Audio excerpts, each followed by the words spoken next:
Hi and welcome to the AFTV build-up with me, Cecil G. That was really somber. Are you okay? Yeah, do you know what? No, I am. I haven't got the feeling where we're going to win today. I haven't got the feeling like we're going to lose. It's a really good cheery start to the build-up. Thanks, Seth. Listen, how are you all? I hope everyone is well. It's the build-up. It's time. James, how are you feeling about today? I'm feeling good. I'm feeling okay. Yeah, look, so you're always going to have those nerves going to North London derby. But it's at home. Bit of a turnaround in form. Yeah. And I think if we don't win today, it's on us. Okay, it's good. on us, really. Yeah. I don't think this is a case of we're playing an imperious Spurs team. And I know a lot of people won't like to talk about Spurs in that way, but you look at Spurs from kind of 2016 to 2018 or maybe 17 to 18, they were a very good side. So it doesn't feel like that to me. It doesn't feel like we're going in as underdogs or anything.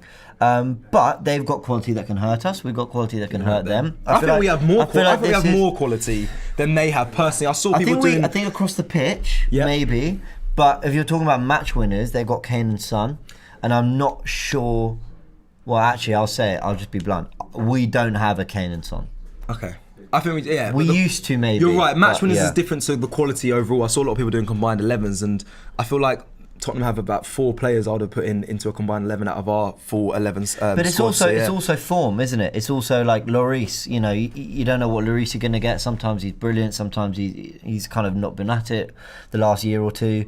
Emerson, you know, he's only just signed, but he could be brilliant. He looked poor against Zaha. Yep. So I think it just depends. Like I've never quite seen it with Højbjerg as much as other people. I know you really rate him. I think I like him. But I think he's I think he's a good player. So I think this is on a knife edge. I really do. But I'm excited ultimately because it's a North London derby and it's a chance to win and beat them. So yeah. Okay, fair enough. Well, we've got a lot of exciting stuff for you guys today. Obviously, we're going to go for the league table fixtures that happened this weekend. There were some good games this week. We'll get into that. Arts of fans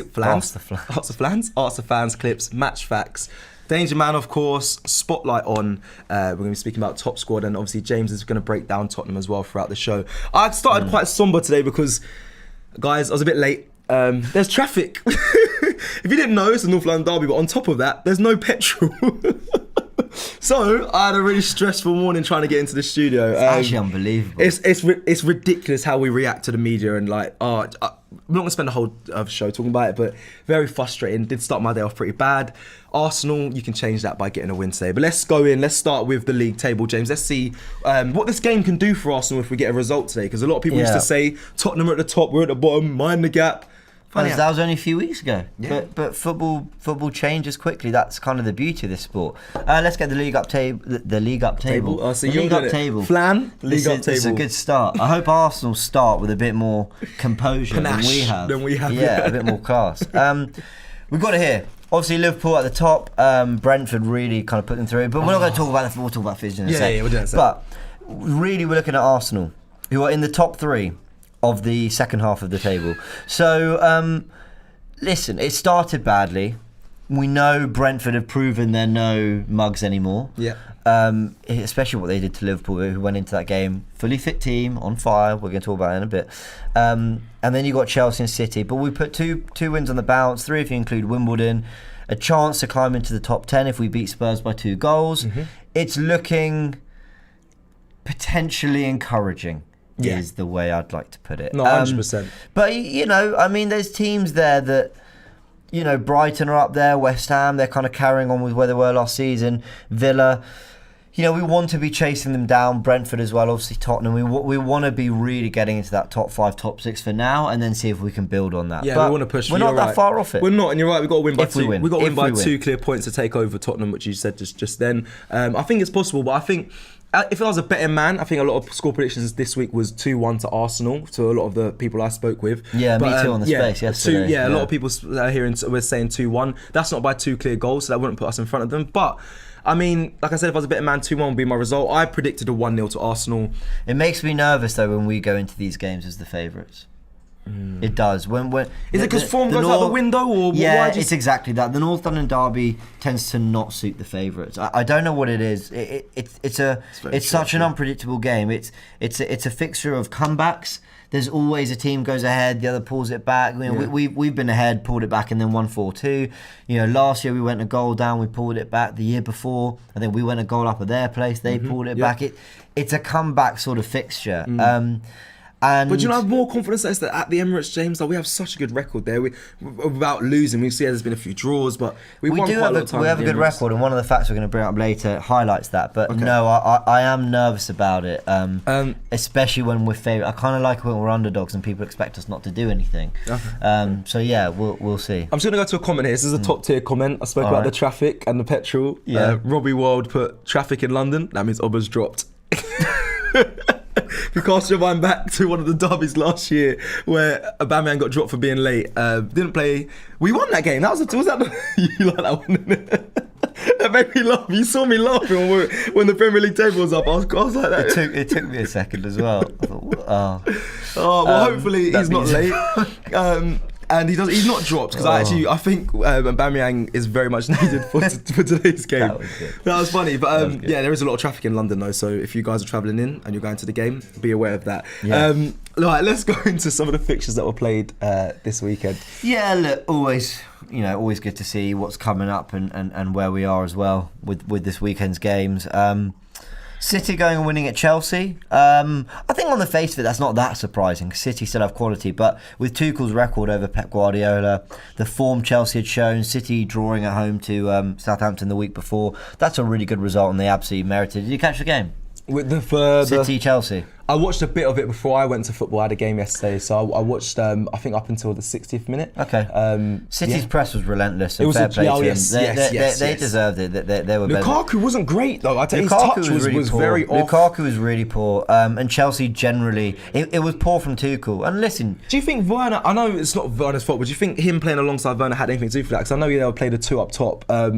Did that stifle kind of his freedom to do what he wanted to? I think it's less Werner's inclusion and more the fact that he had a midfield three behind him.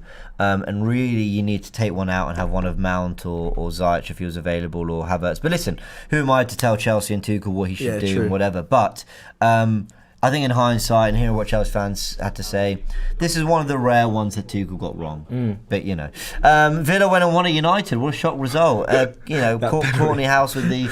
House, if I pronounce it, Hawes maybe, with the goal in the 88th minute, and then Bruno Fernandes. Oh, that penalty stepping miss. Up, yeah. Oh Lord, did you see the celebration from Martinez after when he missed? Basically, I love that stuff. He is a shithouse. No, I love. He was annoying. Obviously, when he left and went to Aston Villa, and there were some comments he made online which I just thought was just petty and like. Listen, he does not care what people think, and that's part of his brilliance, and it's part of why maybe we've lost a bit of love since he left. But he's a great goalkeeper. We can all acknowledge that. Quickly, someone just says George Allen says, "I wonder who Cecil has on the back of his shirt." Obviously, if you don't know, you already know my hero is there, you know. I thought I had to show it quickly. But carry on quickly, sorry. Everton beat Norwich 2-0, comfortable. West Ham winning it 2-1 at Leeds in the 90th minute, thanks to Antonio. Burnley now, I said this on the Twitter space, because we did the space from 2:30 to 3:30. And I said to people, watch out for Burnley, because they're due a bit of an upturn in form. Dyche always finds a way to get it out of them. I said, it wouldn't surprise me if they got something at Leicester. Yeah. They go 1-0 and 2-1 up. And I'm not surprised, I'm not surprised they found a way to get a point there. Newcastle-Watford 1-1, or Watford-Newcastle even. It was at, what's the Watford ground called? Why does it escape me? I keep wanting to say Bramall Lane, but it's not. It's not. I played there. It's escaped me. Guys in the background, Watford's home ground. Vicarage Road. Should have known that. You can tell I've never been. Brentford drew 3-3 Liverpool. Now you watched the game. Yes, that game, the pressing from Brentford, you spoke about pressing from Man City, pressing from Brentford was class. Pinnock scored the first goal, Jamaican international. Good player. It was, obviously he got injured as well after that, which is a shame. But it was a nice little tap in. It was just an amazing game. Brentford, people laughed at us for losing to Brentford. Yes, it was 2-0. They deserved that victory. They really did. We were definitely not at it. We didn't have a full strength squad. However, when I watched them against Liverpool, you need to take Brentford seriously, especially at the King Stadium. Mugs. They're not exactly that. But I said this from exactly. So they're kind of not my local club, but they're local to where I live, and I paid attention to Brentford because I spoke about how they're very good to us when I was sort of training as a journalist or whatever. So I wouldn't say an affection for Brentford, but I like a little soft spot. I got a little soft spot for Brentford. Ivan Toney was good yesterday, but that Mbemo, quality player. And I've been saying to people, guys, they're no mug. They're going to come in and they're going to finish in the top 10 or near enough around it. And people, it's only Brentford, blah, blah. They're a good side. They've got championship players who were always at Premier League level. Yeah. There's a reason that they kept getting snapped up. Look how Ben Rama's come into West Ham and done well. Because that was the level of player Brentford had. For whatever reason, it took them a while to get into the Premier League. But yeah, listen, it doesn't excuse us not winning there and actually ending up losing and being as poor as we were. But when you factor in the injuries or whatever, that was a tougher game than I think people were acknowledging. 100%. It's a newly promoted side against the league champions, and they gave them a headache. There was one moment I want to speak on. Virgil van Dijk is a boss. There was a time where I think it was Tony. But even he struggled. Yeah, he did struggle. There was a time where Ivan Toney was through 1-1 and Virgil van Dijk's recovery run. I was like, yeah, this is why he's the number one centre back. He was class. But I'm annoyed I didn't actually plan my day around watching that, because in hindsight, it was always going to be a good game, wasn't it? Tony versus Van Dijk. I don't know, James, because I didn't think it was going to be as insane as it was. Well, when you think about it, Thomas Frank's quite uncompromising in his desire to attack, and Liverpool's the same. So yeah, anyway, 3-3. So anyway, Southampton are playing Wolves, I believe now. That should have kicked off. So we'll get a score update for you in a sec. And of course, the North London derby is at 4:30 UK time, with Palace Brighton tomorrow, the other big derby. What do they call it? The M something? Yeah, the is it M or A? It has to be M, isn't it? We got someone in the studio who knows, but they'll let us know. But the M something. It's the Summit derby, but it's probably the weakest derby of all. I'm sorry. But it's feisty. Yeah, they're feisty, but why? Like, they're not even close. They're not even like. Nah, there's a history there. There's a history there, and I don't know it off my head, but. Yeah. It's currently 0-0 Southampton versus Wolverhampton, 40 minutes in. There you go. Yeah. So yeah, anyway, those are the league's fixtures, and obviously now all eyes on Arsenal. I know, as I said, Southampton Wolves is happening at the moment, but all eyes will be on the Gunners and whether we can, creep ourselves into that top 10. That is a perfect segue to hear what the fans are and how they're feeling, how confident they are. But before we go into the Arsenal fans clip, I'm just going to read some super chats that have popped up. This one's from Original Aqua R. Says, last 3 years, I've said I don't care about it as much this year, losing my love for this, but I can't help it. Still wake up nervous, feeling the North London. Always. We could be top of the league. They could be bottom. We'll be nervous. 100%. It's just how it is, and it's the most entertaining derby there is. IA says, I 100% agree with you, James. I've noticed that the favourites in the North London derby don't do well. However, if we score first, I'm confident we'll win. Fingers crossed. Well, thank you very much for those super chats, and let's head on now over to the Ask the Fans and hear what they had to say. Yeah. And I've got a question for you. Talk to me. What do you think of Tottenham?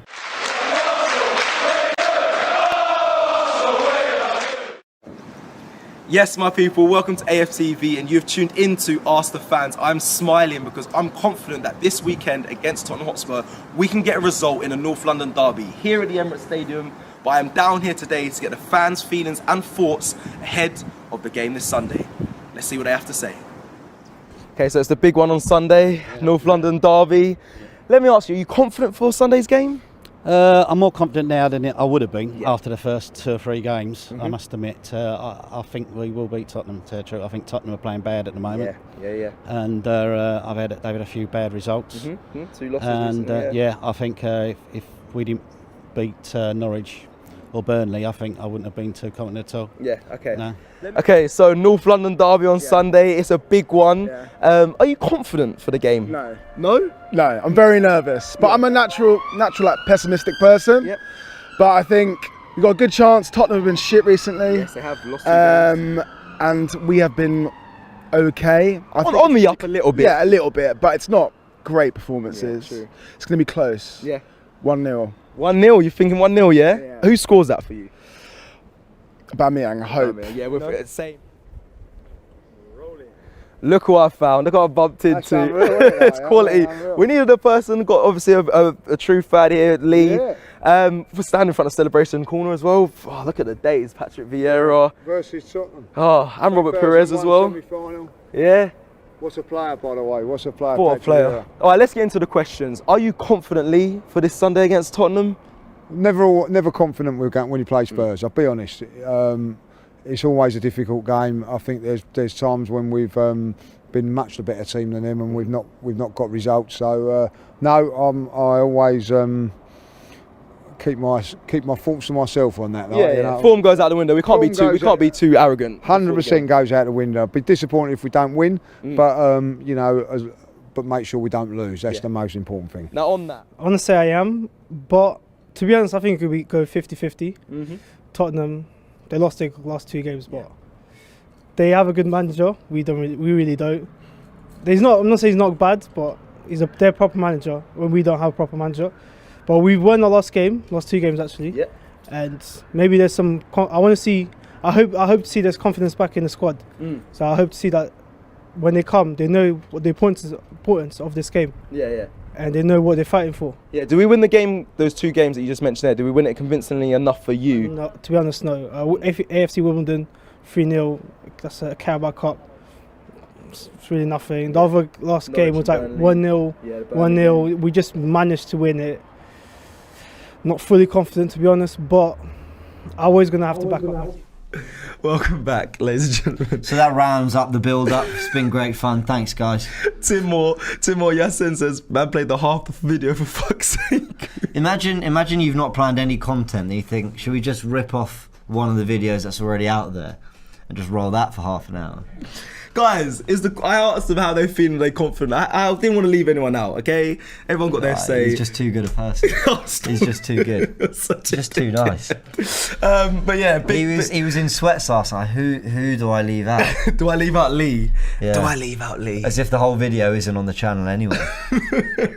But anyway, you heard what everyone's had to say. There's mixed feelings. More than heard. Yeah, there's mixed feelings. People are confident, some aren't. Everyone keeps saying form goes out the window. That is kind of the main thing that you get from the fans speaking about the North London derby, and it's very true. Now we're going to rattle through some of the fun facts that James has for you on this North London derby day. I've read most of these because we've gone through a lot of stats and a lot of facts this week. So yeah, but let them know what we got. Well, I'll get through them quickly because you've taken up half the runtime. Sorry, everyone. I love this, Seth. But by the way, I'm bantering, okay? Oh, listen, we're best friends off camera. I actually love Arsenal fans because I get to just chill back, check my phone, have a drink. It's nice. It's a nice little break. No, but big up all the fans who had their say. Let's go into the first fact. So Arsenal beat Spurs 2-1 in this exact fixture in March, but they've not won consecutive league games against Tottenham since doing the double over their rivals in the 13-14 campaign. Cheeky, I did read this one. That 2-1 was when they got the goal of their year, actually, the Lamela goal. Yeah, then he got sent off. Yeah, he did. That was hilarious. I was pissed at myself. Good goal though. Yeah. Fun fact number 2. Tottenham have won just one of their last 28 league games against Arsenal. So they've drawn 11 and lost 16. Still 11 draws. Feels like that's a lot of times that we've not beat them. Yeah. Anyway, coming from behind to win 3-2 in November 2010. Now, I remember that. It was painful. That was a bad day. I remember that. 2-0 up. We were cruising. Nasri got the goal. Shamak got the goal. We were all over them. Didn't they scored the last, towards right at the end of the right? Yeah, they would. I think Bale. I can't remember who else scored. But I can't remember. But that I got to say, painful. No, I do remember that as well. That was really, really tough to stomach. Yeah, bad on that. Fun fact 3. Before this weekend, Arsenal used the most different players, 26 is the number, and had the most starting 11 changes with 16 in the Premier League this season. This season. The Gunners have also have the youngest average starting 11 so far in the top flight this term, which is 24 years, 328 days. I haven't seen this one. I didn't see this stat. That doesn't definitely the first that 26 different players, that doesn't surprise me, but I didn't know this season already. I suppose we still haven't seen a repeated 11, I don't think, from Arsenal. I mean, these stats for me are what I consider good context. They're not excuses. They don't explain anything. But 26 changes, 16 to the 11, I think tells you that Arteta's not had his stability yet to play with. And you look at Ramsdale on the back four in the last 2 games, that suggests that maybe he's getting there. And then the fact that we've got the youngest team as well also tells you what we can expect from this team. to a degree. I pride myself at the moment of Arsenal's young side. I actually am very happy with what I see from the youngsters. So I'm happy with that. The Arteta not having his strongest side and having the change and giving context to that doesn't really wash with me too much, because last season it was still kind of the same. We never really saw a regular 11. So that's a really good point, actually. So that's a really good point. I don't know if that washes too much. Hopefully today we see an 11 that we kind of all selected in the warm-up or something similar to that. I don't want to see. I'm not going to go into that, but you know what I mean. Like, yeah. I hear that. Let's go to the fourth fact and final one. Since consecutive 0-0 draws at Highbury in 97-98 and 98-99, Arsenal have scored at least once in each of their last 22 Premier League home games against Spurs. And I've got a nice picture of Fabregas there. Nice. Doing the old. Big old celebration. Kick-off. I've got to say, that was wild. I was running late to get home for the North London derby, and I pretty much missed the whole first half. On 40 minutes, I come in and Van Persie puts us 1-0 up. Something I've just got in, I'm going nuts. Yeah, I sit down, and then I think it was Andy Gray on commentary goes, and they're in again. Or it wasn't Andy Gray. Maybe it was Richard. I can't remember who it was. And we went, it was 2-0, and I thought, wow, what a time to come in. And these home fixtures do favour us massively.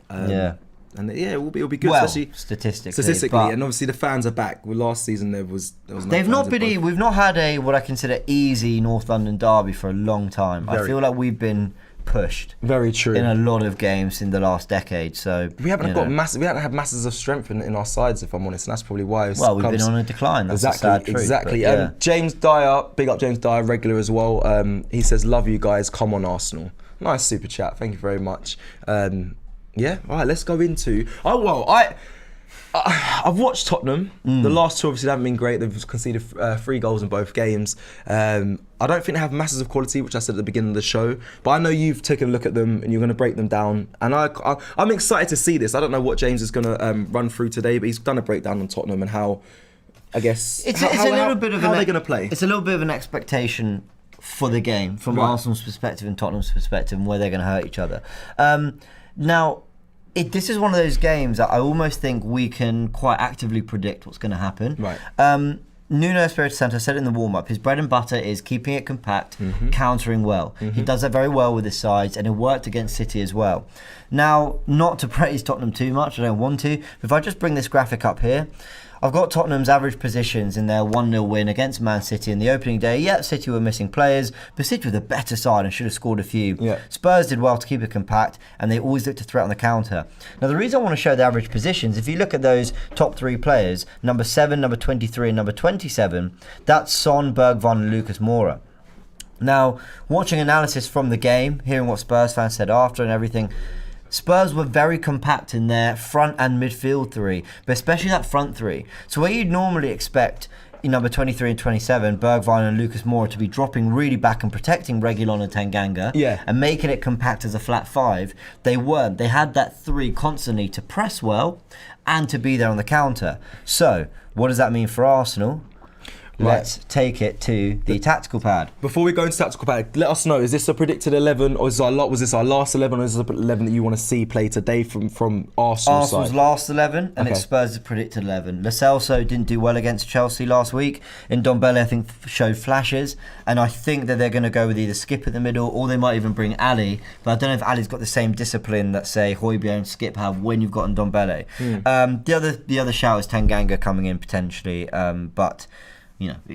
we don't know. But we're not too worried about that. What I'm going to show now... we're just having technical difficulties. If you just bear with me 1 second. While you do this, while you slowed up onto that, we got a super chat here from Dylan. Dylan, don't worry, I guess 123 says, "Hi guys, big up yourself. Why didn't Robbie do an Aaron Ramsdale song? Could have been a big hit. It's Arsenal and Aaron Ramsdale, laughing faces." It would have been, a Ramsdale song. We didn't think it was going to be... how he is now probably a fan favourite, but let's get back to... Well, I didn't write him off, just saying. You cheeky let's go into this. Let's break this down. So, I've got potential starting 11s. I'm expecting both to go the 4-3-3. Now, if I just hit play here, what I'm doing is moving the players into the positions I think they're going to be in when Arsenal have the ball, and that's the crucial bit. So, Ben White, Gabriel, Tomiyasu. We've spoken about it on the Tactical Insight. Graham's mentioned it plenty of times. Arsenal like to build up in a 3. The midfield through Partey, Odegaard and Smith Rowe. I think Odegaard's going to be moving forward, moving into the front five, and Odegaard's going to be there. Are you all right? You're getting Danger Man set up. Is that what you're doing? I'm just setting up Danger You're Man. just turning your speaker on. You're just making a racket. Sorry, guys. Sorry, I'm trying to give you some deep analysis. some good analysis here, and Cecil's just setting up for his. He's not bothered anyway. Please continue. Please Yeah, continue. agreed. Thank you. We've got Josh in the background reminding him that no one cares, which is fantastic. Leave my Danger Man out of this. Go on.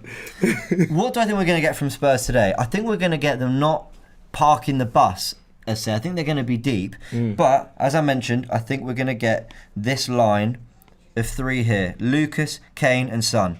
And where I think that suits Spurs is because Arsenal's build-up is that three that we mentioned of Tomiyasu, White and Gabriel. If they press well, they know that what Arsenal want to do is feed it, and let's do it in red.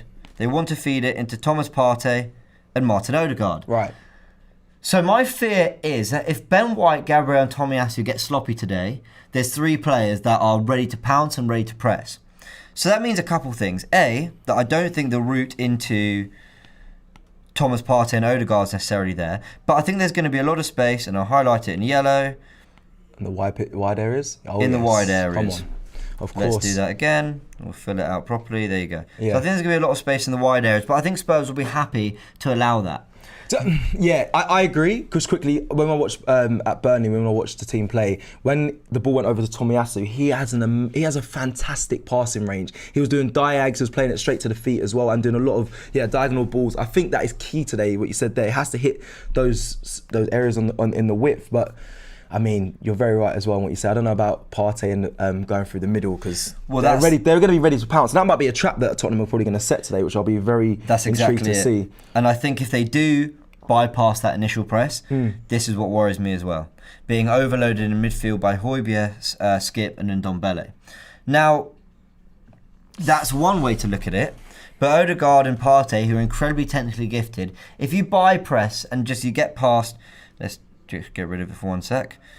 If you get past this compact six, I think what Arsenal then start to have is players popping up like Smith Rowe, Aubameyang and Saka. Now we're just having technical difficulties again. Apologies, we're going to bring it back up. The safari came on.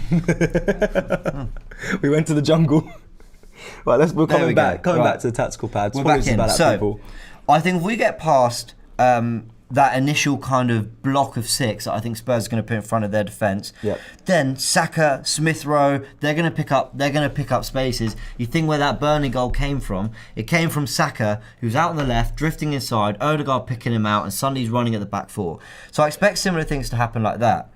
If we just get rid of this for 1 more second, James, go on, you got a thought? Yeah, are you saying to me and to Arsenal that we should miss out the midfield in today's, because it's unlike that Arsenal will do that the way Arteta sets up, but everything you're saying is right. We benefit once we get past that congested area and we get the likes of Saka, Aubameyang and Smith Rowe on the ball, but skipping the midfield is like non-league level. I'm going to be really honest with you. I'm just posing a load of problems.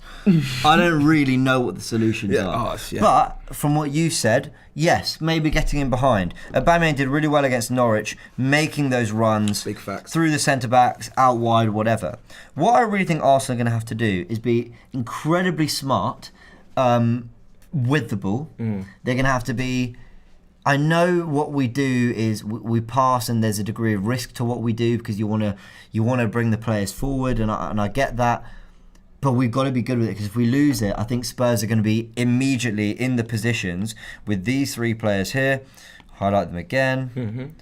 Son, Kane, and Lucas. It could be Bergwijn. I think they're going to be immediately in a position to counter-attack. That's what worries me about Spurs. If they do press us well and we lose it in dangerous areas, as we proved against Burnley that sometimes we can do. Now, what's the saving grace for Arsenal? As we mentioned, it's this. Forgive me, I'm still getting to grips with all this. It's that I think there's going to be a lot of space down the sides. So, Pepe can isolate himself with Reguilon. Does Pepe start for you? Not for me. Okay, but I think he will. Okay. But the main one, if you look at how we picked Spurs apart last year, it was Kieran Tierney. Kieran Tierney gave their right back all sorts of problems. I think it was Doherty in that game. Now, Emerson Royal's had a tricky start, right? He's coming. I think he played the Chelsea game, but he played the Palace game. Zaha gave him a nightmare. Yeah, he was terrible. So I would be looking, if I were Arsenal, to try and work themselves into areas out wide where Tierney can overlap. Maybe Tomiyasu is going to have to get forward, and we're going to have to penetrate from wide areas. I don't think it's going to happen for us centrally. The only other thing I'd say about Arsenal is we're going to have to take our chances, because Nuno will want a team that has a lot of the ball, doesn't really do too much with it, gets into good areas but flatters to deceive, and that's something that really worries me as well. So I know that I'm painting this all out to seem very in favour of Spurs. I'm just trying to say that we've seen them try and test a system against a team that keeps the ball a lot and have a lot of success with it. So White's pace, Gabriel's pace, Tomiyasu's pace and power, all these players, they're going to be crucial. And I think they're going to have to go man-to-man with Lucas, Kane and Son if we're to stop them on the counter. And we're going to have to make sure we're getting Tierney and Pepe isolated in one-on-one positions with their fullbacks if we're going to make something happen. And the pockets the Saka and Smith Rowe pick up are important as well. We've just lost the screen.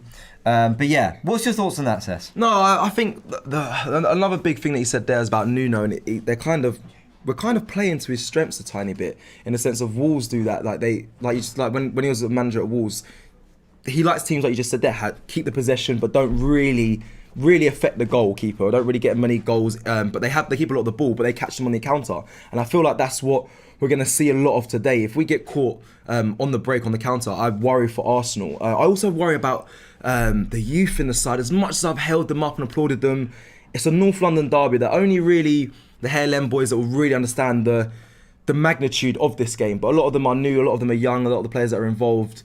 And I do worry about that. You need to be mentally strong, professional, mature in your play today, especially against a Tottenham side that it could go either way. So I like that. Was great analysis. I think you're right in what you say. The one thing I'd say that I perhaps didn't really address is that where Arsenal could in fact have their luck, obviously we're talking about a front five going up against a back four, but say Kane, Lucas and Son press, ball comes into Partey. I mean, I'm just making this up as I go along.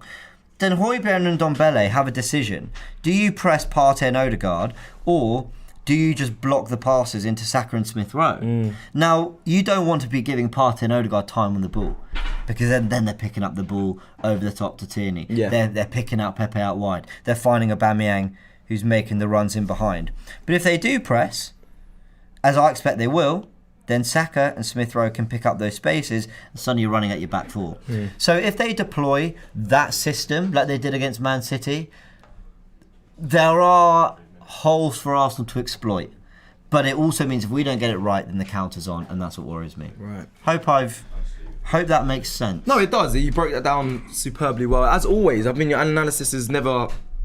It's always 10-10. So and big up everyone in the comments. Everyone in the comments been very nice and kind as well. They're bigging us up and bigging you up as well, James. That's it's unusual. It's a derby. You guys are great. No, big up everyone. I've got to take some super chats here. Oscar says, love Cecil and James, always classy. Just dropping in to say that I've prayed to God Sambi starts. And then Lachlan Alan says, best duo on AFTV, great analysis and banter. And on this, right, thank you so much for those super chats. Really kind of you all, and big up everyone watching as well.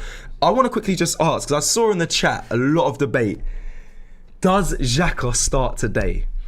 People are saying, I keep glancing over to chat and everyone's like, Xhaka's going to start. No one really, not that I've heard, people don't really want him to start, but knowing Arteta, we had an argument before the show came live. We said, does he start? I don't think people want me talking about Xhaka. Okay. No, you can say your opinion on Xhaka and whatnot, but I don't think he will start. I think it would be naive of Arteta to put him in the side, considering he's just come back off a ban. He hasn't had a lot of match fitness because he's always been away. He come back from COVID as well as having a free match ban. He had COVID, so you can't just throw him in. Knowing Arteta, he will do it, and it will.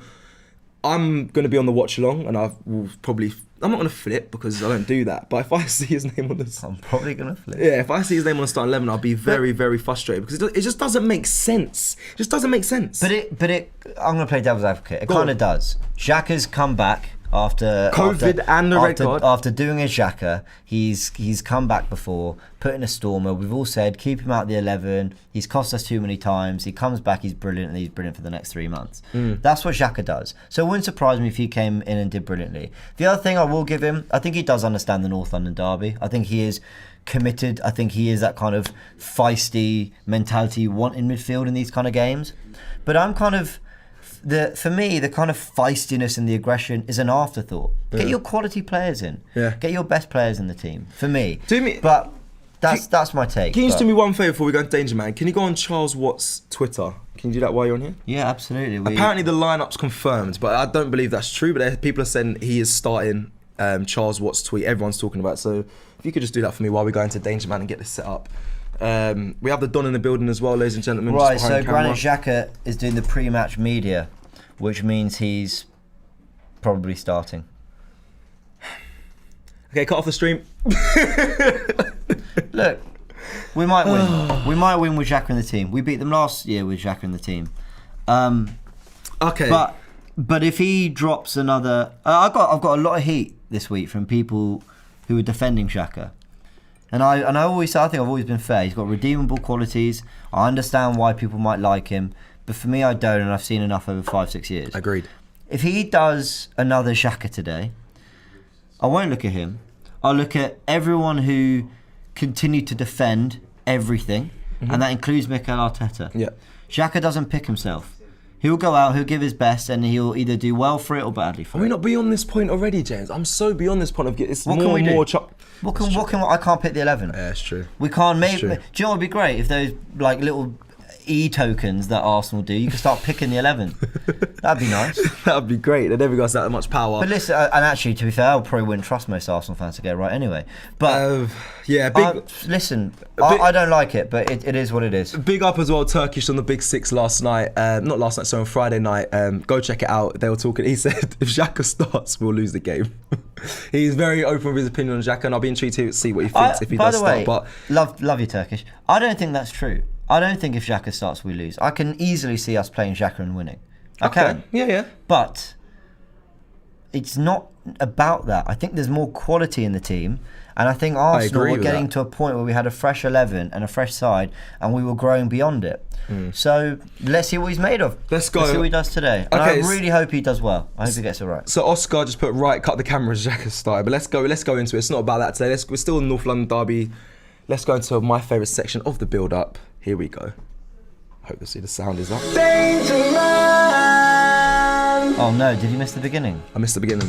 We're gonna play it one more time. No, you don't. That wasn't a cue. We're gonna play it one more time. Yeah, everyone's telling it.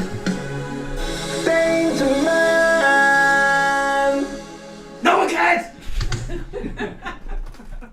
I love this show. I honestly, what a life. So my danger man today is Don Robbie's right there. Does he look impressed? like he does not like my song. He hates it. He hates it, but you know. He has to live mentioned with it to me in the it. appraisal. Did he? imagine. So by the way, if you can get rid of that song somehow, then you're extra. Let's go into my danger man. Heung-min Son played 5 matches this season. He's had a total of 8 shots, 4 on target, and the number of goals he's scored is 2. That is a current XG and shot conversion, I guess, of 107, which kind of leads him instead to score today. Really, if we look, 8 shots, 4 on target's pretty decent. It's very decent stats. Decent. And you know what? He's underrated, Son. I really believe that. I believe I said this in the warm up. He really is. Obviously, all the limelight and the eyes go on to Harry Kane. Don't get me wrong. He has scored the most goals in North London derbies, all-time top goal scorer in that. But Son steps up. I think he scores a lot of crucial goals. For Spurs. So for me, someone I believe is a fair danger man. Obviously Harry Kane, but I don't think he started the season well. I think my danger man kind of go on the form of the player, and right now Son is the guy to kind of be fearful of. Thoughts on that? Happy with that danger man? I agree. I hate saying it. I agree. He's a good player. He's a very good player. Blows hot and cold sometimes. I mean, last year he wasn't all that. I think a lot of fans were on his back. But when he's in the mood, he's really in the mood. electric. Yeah. But I'm really glad we've got Tomiyasu, who in gonna just be a a good couple battle. games, I'm already seeing has the physical attributes to step up and hopefully deal with him. So Yeah. we'll see. We will see, and also he presses really hard as well, which I really like from a player, especially from a forward player. I know he sometimes plays on the wing, but presses really highly. I think that's something we've got to be very aware of and fearful of in this game. Now we're going to move on now to spotlight on the player in the Arsenal side that I'll be keeping a close eye on in today's game. It would have been, and it will be coming up on your screen now, Aubameyang. I wish I could have picked Xhaka. Because if Xhaka does start... The spotlight is on Xhaka now. The spotlight will be on Xhaka, I'm going to be honest. I chose Aubameyang before this. I did this a few days ago and I thought it's a big game for Aubameyang. He hasn't been firing in all cylinders, and I feel like this is a time where we need him. He's our captain. No bigger game to step up and lead by example than today's match against Tottenham. I remember last time, obviously, we joked about at the beginning of the show, he was dropped for being late, and we played well without him. So if he does feature today, if he does start, I would expect him to really step up and hopefully get us over the line today against Tottenham. It's a big game for him, and I would go into Xhaka, but I think people already know how much of a big game it is if he steps into the side.